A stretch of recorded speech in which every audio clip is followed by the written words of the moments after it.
Hey guys, so today our topic of learning is all about leaves. So let's get started. Leaves in Telugu are known as akulu. So before going in detail, we will be learning about few leaves which are of prime importance. So along with the names of the leaves, I'm going to tell you a little bit introduction about these leaves. So let's go in detail. Tulsi akulu, which is Tulsi or the basil leaves, commonly known as the holy basil. Tulsi is a sacred plant for Hindus and is worshipped as the avatar of the goddess Lakshmi.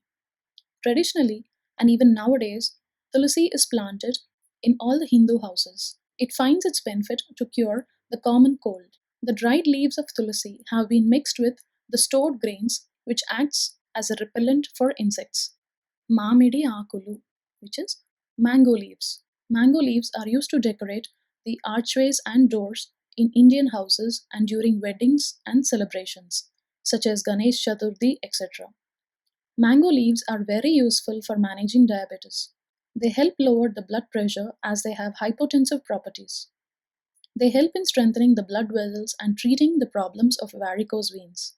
Vamu akulu, which is Ajwain leaves. Ajwain is also known as bishop's weed or carom. It is widely used in the cuisines of the Indian subcontinent. It is used in the traditional medicine practices such as Ayurveda. Women who are pregnant or breastfeeding should not use ajwain due to potential adverse effects on the fetal development. Vepa akulu, that is neem leaves. In India, neem leaves are dried and placed in cupboards to prevent the insects eating the clothes and also in tins where rice is stored.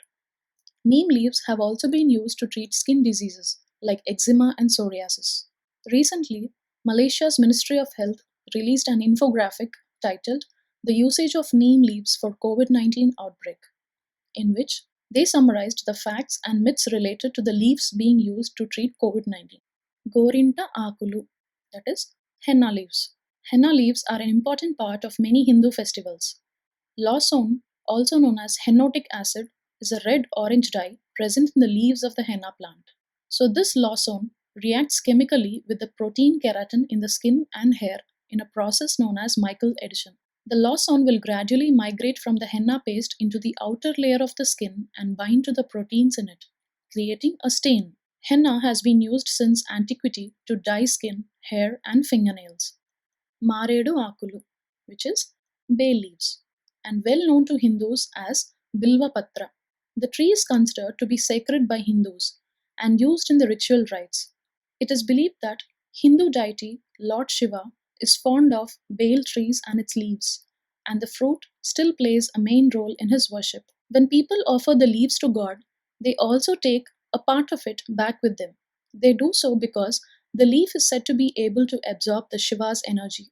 Egeline is a known constituent of the bay leaf and consumed as a dietary supplement with the intent to produce weight loss. Munaga akulu, which is Moringa leaves.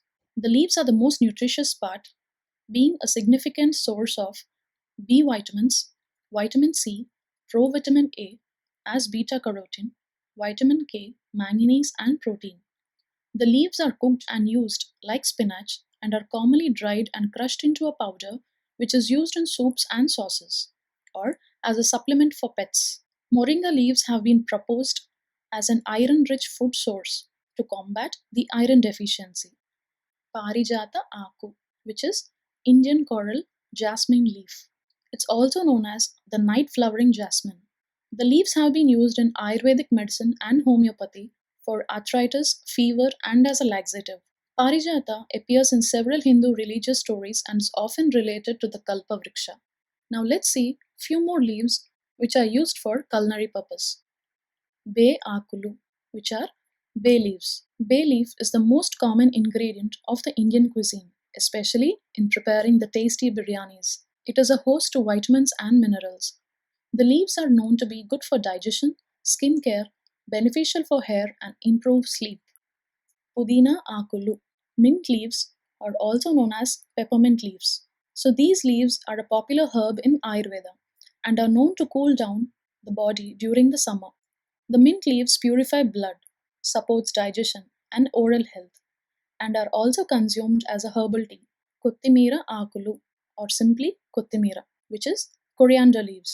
Coriander leaves are very rich source of water, minerals, vitamins, carbohydrates and protein. They also act as antioxidants. The fresh leaves are good source of vitamin A, vitamin C and vitamin K. Karivepaakulu, which are curry leaves. Curry leaves host a number of health benefits apart from used as a spice in the Indian kitchens in curries. The dark green leaves are packed with vitamin C, fiber, iron, and other minerals that help lower the blood sugar levels and improve digestion. That's all for today, guys. Thank you for watching. Please do subscribe to my channel to get notified about my upcoming educative videos. Stay safe, stay healthy.